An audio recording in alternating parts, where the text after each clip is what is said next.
perhargaan NPM 2012-20.06. Nah, kali ini saya akan membahas pengujian dari asumsi klasik. Nah, kita langsung buka aja data dari Excel ya guys.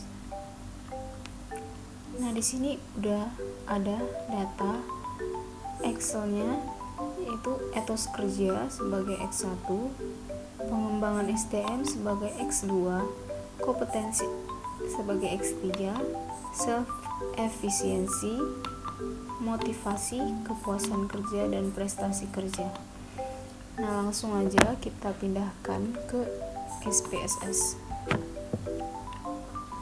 Nah, di sini saya sudah memindahkan total dari data etos kerja, pengembangan SDM, kompetensi, self efisiensi, motivasi, kepuasan kerja, dan prestasi kerja dari variabel view. Nah, di sini measure-nya scale, role-nya itu input ya, like-nya itu right. Oke, nah beginilah. Kemudian kita masuk ke analyze, kemudian regression linear. Nah, di sini prestasi kerja dipindahkan ke dependent dan selanjutnya itu dipindahkan ke independent. Nah, statistik kita centang itu core line V, build, kemudian continue.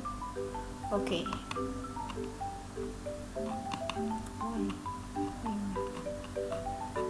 Nah,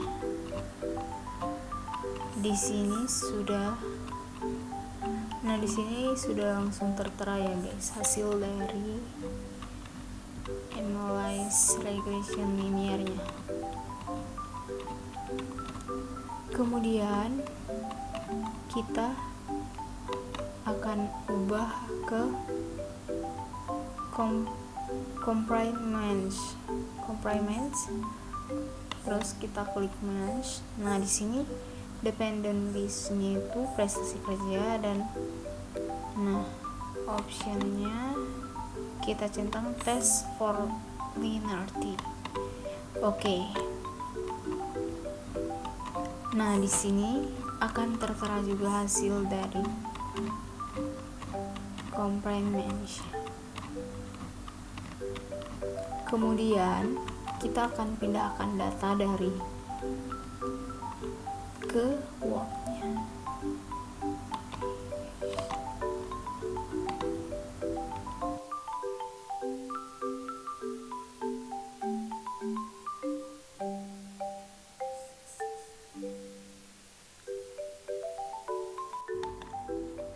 Nah, di sini saya akan menguji asumsi klasiknya. Uji normalitas. Di sini ada uji asumsi klasik yang merupakan salah satu syarat yang harus terpenuhi untuk mendapatkan suatu model penelitian yang baik. Jenis-jenis asumsi klasik yaitu 1. Uji normalitas, yang kedua uji linearitas, yang ketiga uji multikolinearitas, yang keempat uji autokolerasi, yang kelima uji heterogeneitasi. Nah, yang pertama kita masuk ke uji normalitas.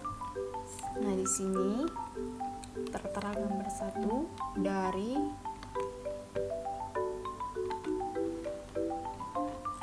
gambar yang kita sudah terangkan tadi di sini ya guys. Kemudian di sini ada gambar yang kedua, dependent variable prestasi kerja, regression, standardization, residual. Kemudian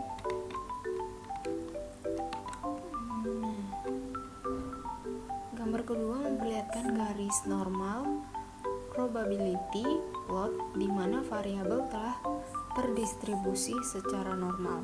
Hal ini dikarenakan titik-titik penyebaran data menyebar mendekati garis diagonalnya. Oke, kemudian uji linearitas.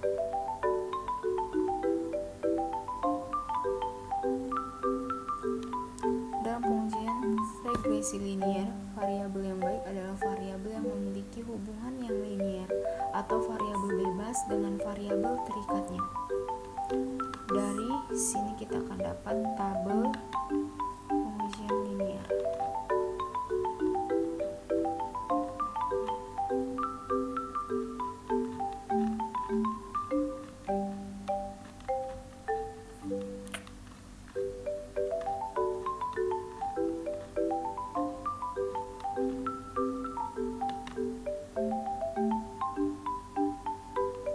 Pengujian linearitas 1. Nah, ini dia.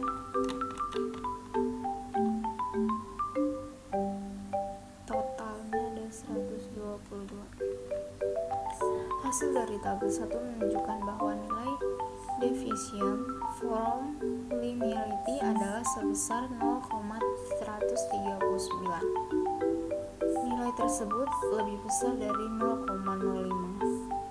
Hitungnya 0,139 lebih besar dari 0,05. Hasil tersebut menunjukkan bahwa antara etos kerja dengan prestasi kerja adalah hubungan yang linier. Kemudian ada tabel 2, pengujian linearitas 2. Linearitas pengembangan SDM dengan prestasi kerja. Nah, dari hasil tabel 2 menunjukkan bahwa nilai deviation from linearity adalah sebesar 0,139. Nilai tersebut lebih besar dari 0,05. Hitungnya sama dengan 0,139 lebih besar dari 0,5. Kemudian tabel 3, pengujian linearitas 3. Nah, dari hasil tabel 3 menunjukkan bahwa nilai deviation from linearity adalah sebesar 0,090. Nah, nilai tersebut lebih besar dari 0,05. Hitungnya dengan 0,090 lebih besar dari 0,05. Hasil tersebut menunjukkan bahwa hubungan antara kompetensi dengan prestasi kerja adalah hubungan yang linear. Kemudian tabel 4, pengujian linearitas 4. Dari hasil tabel tersebut menunjukkan bahwa nilai defisiensi from linearity adalah sebesar 0,022, maka nilai tersebut lebih besar dari 0,05 atau hitungnya adalah 0,022 lebih besar dari 0,05. Hasil tersebut menunjukkan bahwa hubungan antara self-efficiency dengan prestasi kerja adalah hubungan yang linear. Kemudian dari tabel kelima menunjukkan bahwa nilai defisiensi from linearity adalah sebesar 0,130. Nilai tersebut lebih besar dari 0,05, hitungnya itu 0,130 lebih besar dari 0,05. Hasil tersebut menunjukkan hubungan motivasi dengan prestasi kerja adalah hubungan yang linear. Kemudian selanjutnya pengujian linearitas ke-6, linearitas kepuasan kerja dengan prestasi kerja. Hasil yang didapatkan dari defisiensi from linearity adalah sebesar 0,08. Nilai tersebut lebih besar dari 0,05, hitungnya adalah 0,008 lebih besar dari 0,05.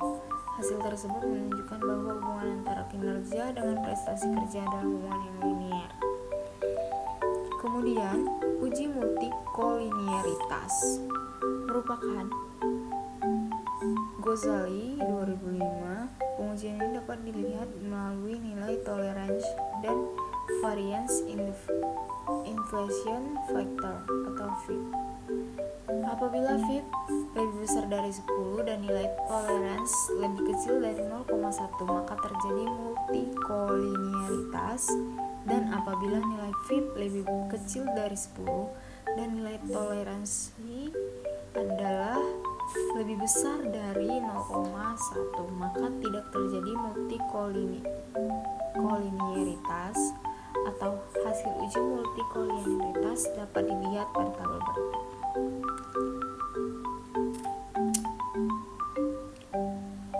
Dependent variable atau prestasi kerja. Berdasarkan tabel 7, nilai toleransi dan VIP dari variabel etos kerja adalah sebesar 0,480. Nah, ini dia guys. Kemudian uji autokolerasi. Uji ini bertujuan untuk menguji apakah dalam model regresi linear ada kolerasi antara kesalahan penggunaan pada periode T dengan kesalahan penggunaan pada periode T dikurang 1. Adapun uji yang dapat dilakukan untuk mendeteksi adanya penyimpanan asumsi klasik adalah uji Durbin-Waston dengan ketentuan sebagai berikut.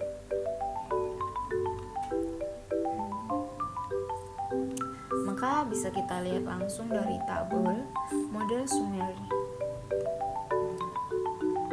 Di sini sudah tertera ya guys. Berdasarkan tabel 6 menunjukkan bahwa nilai Durbin-Wasson sebesar 1482.